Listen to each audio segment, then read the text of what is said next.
Hey Doug and Stace, I'm the Portuguese Prepper. I'm a new channel. I'm out of Massachusetts. I'm a homestead homie, and I'm watching Off Grid with Doug and Stacy. Alright, it's another great episode of Off Grid with Doug and Stacy, and I'm Doug. Today we're going to talk about bees and if this is normal. Alright guys, so basically we have 4 hives, and we're going to talk about bearding today, and we're also going to add some more frames, more supers onto these boxes, each hive, to give them more room. What you'll find is there's 2 reasons why a beehive will what they call beard. One is that there's so many bees inside, and as the day gets warmer outside, they have to get outside because it gets too hot inside. So they will go outside. You'll still see them fanning, you'll still see them hanging around the front, and then as the day progresses and it cools off towards the night, they'll all go back inside. Okay, so this is perfectly normal, and it shows that you have a good, strong, healthy hive. Okay. Now the other reason why you might see something like this called bearding is because your hive is under stress as far as the queen. So the queen is having some issues, and then they will build another queen cell, and then this is one of the beginning phases to tell if your bees are going to swarm. I would say, in my case, and what I found is it's over 90% is just that they're hot. I see them come out in the afternoon, and during the day it's hot right now, and then towards the evening they all go back inside, and then they come back out late in the afternoon, you know, around 11, 12 o'clock our time, and then they stay outside most of the day. But it's time now to add some more frames, some more supers onto the hives, give them something to do, give them a little more room inside. Out of all 4 hives, this hive right here next to me is our strongest hive that we have. So let's get it peeled open and see what's going on and add some more boxes. Well, you can really hear them buzzing.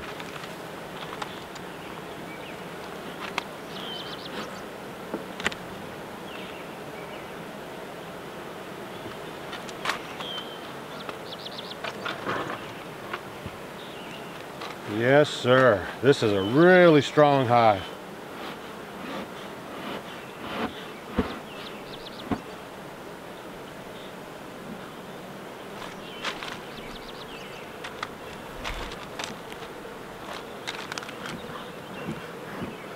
I just don't want to knock them around too much. Just kind of be cool with them.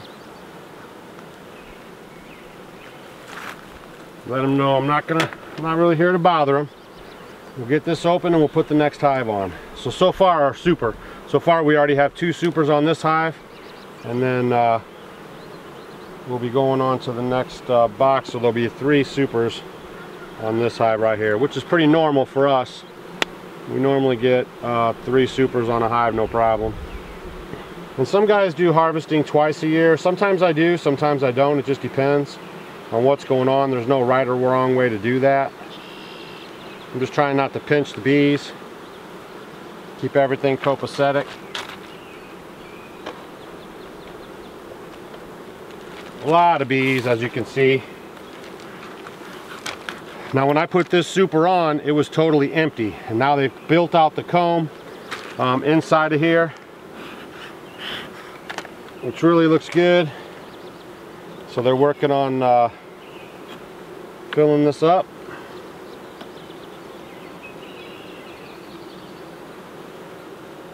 Yeah, they're building out the comb right now. So we're going to give them a little more space.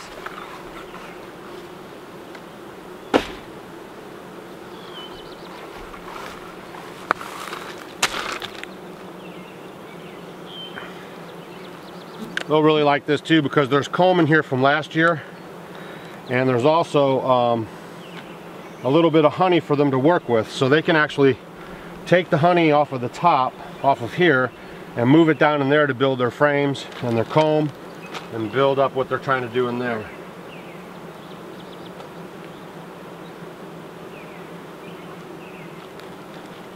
Boy, you can really hear them.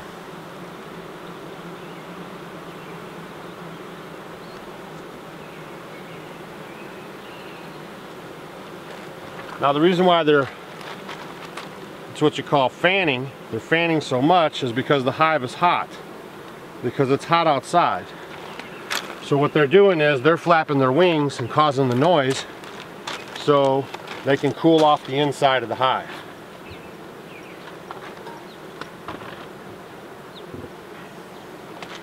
Again, this hive is full. Let me make sure I got a view for you guys so you can see.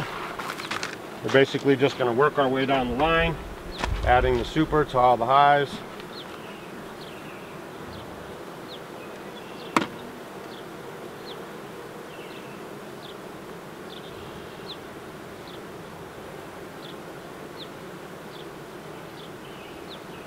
Now when you're adding your supers on from the year before, you don't have to worry about getting them all cleaned up if they have a little dirt on them or dead bees or anything like that.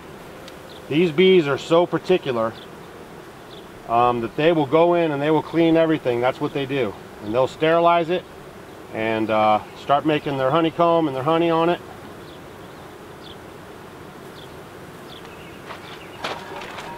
So you don't need to worry about that. Some people I know, they're like, oh, don't you got to clean them off? Basically, the bees will take care of all that for you.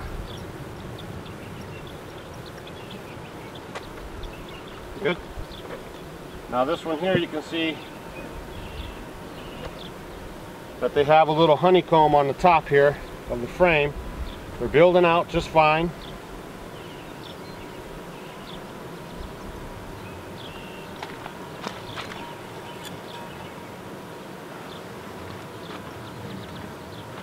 Looks good. A lot of drones, a lot of worker bees, a lot of honeycomb. That's what you want to see. It's a good, healthy hive. Grab our other super.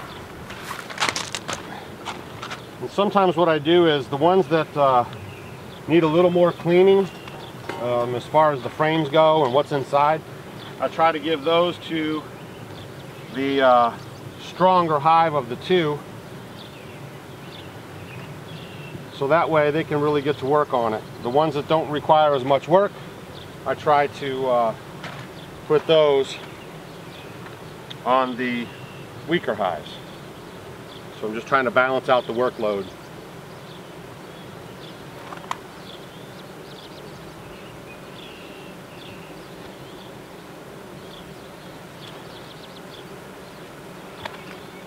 All right, two more to go.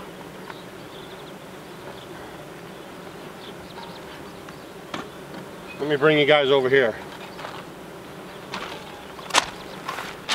It's kind of weird. The hives are actually from right towards you are actually lined up in order of strength.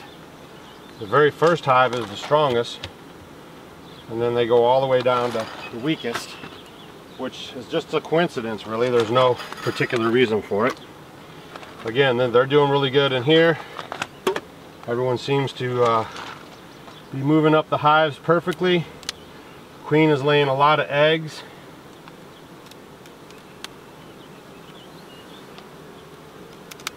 And again, I mean, this isn't the professional bee channel. There's a lot of channels that you could probably find out there that are a lot more knowledgeable or professional or explain things better or whatever. But when you watch a homestead channel, then, you know, if they're actually homesteading and doing the thing, you know, you have to know how to do a little bit of everything. So that's basically me and Stacy here. We do a little bit of everything, except our health and nutrition stuff. That's what Stacy does, so she's really good at that. But, you know, I can build a little bit. I do bees a little bit. I raise sheep a little bit. And all that stuff works together in creating a good homestead, okay? And then obviously the more you do it, the better you get at it. So that's what you know we're trying to do here. We're just trying to keep all of our systems in place and all the things that function and help us function on the homestead, and then we are implementing those things as we learn them and creating food and abundance on the homestead.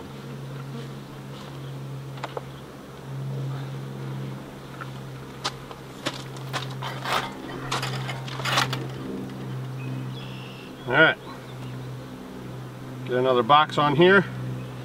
They'll start to move up the box almost immediately, cleaning off this box, getting everything in order. and that's what you like to see. You just want to be careful not to bang them around too much.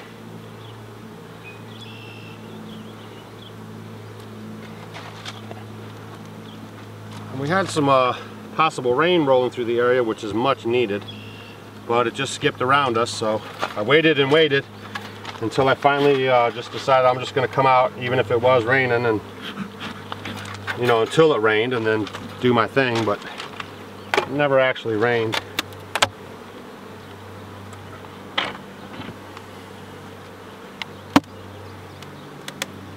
Alright, now this hive here is just getting its first super. It's a little bit weaker. They've worked up it now though, so that's a good sign. And let's see what they got going on inside of here. Well, this is the hive body. I don't like to get in here too much and disrupt what they're doing. If you ever get into your actual hive body where the brood is and everything, you want to definitely make sure that you put each frame back exactly where it was. Do not take the frames out and rotate them around and then put them back in a different zone, a different area. Put them back exactly where you got them, because they are very particular about this area of the hive, and if you don't do it properly, you can really mess up your hive. So they're just about done with this second box, so actually this is a good time to add the super on. So I'll go get that. Now, if for some reason too that you don't pull all the honey off of a hive,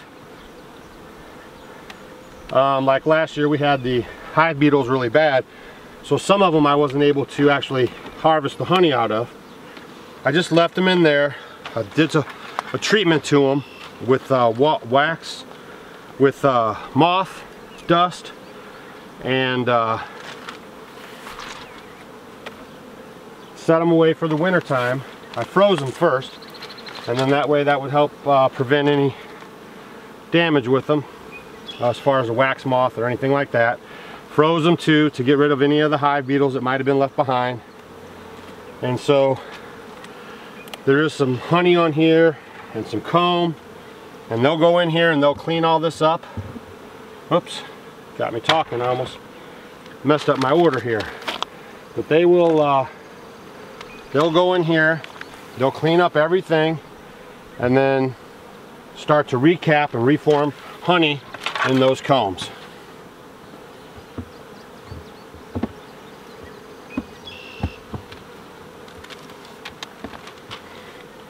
Alright, we'll go over here and talk about it a little bit more. Hang on a second. Now, I also think I'm pretty happy with the rock and the fabric that I put down. I'll link that video right over here. It's a way that we're using a natural way to take care of hive beetles. So the hive beetles like to drop into the soil, produce eggs, climb back up into the hive, and it's like this never-ending process. So if you can put something down like rocks and a tarp, that'll stop the process and help you maintain an organic, natural way to take care of hive beetles. So you might want to check out that video. Other than that, everything is looking really good. Like I said, they're just out front there because it's hot, and tonight they'll actually go in when it gets dark outside, a little cooler, and then in the morning they just kind of slowly start coming out, and then they'll engulf the whole front of this hive. So just wanted to share that information with you. Also, you'd want to look to see if there was any queen cells being made in the hive body, the two bottom boxes, and that would just be an indication that the bees have grown so much, or there's problems with your queen. They've created a new queen, and they're going to leave the hive with that queen. Okay, so this is Off Grid with Doug and Stacy. I'm Doug. Don't forget to check us out on Facebook, Instagram, and Twitter, and we'll see you guys tomorrow. Hey guys, thanks for watching our video. You might want to check out these videos. And if you want to become a homestead homie, click the picture of us below. We will see you tomorrow.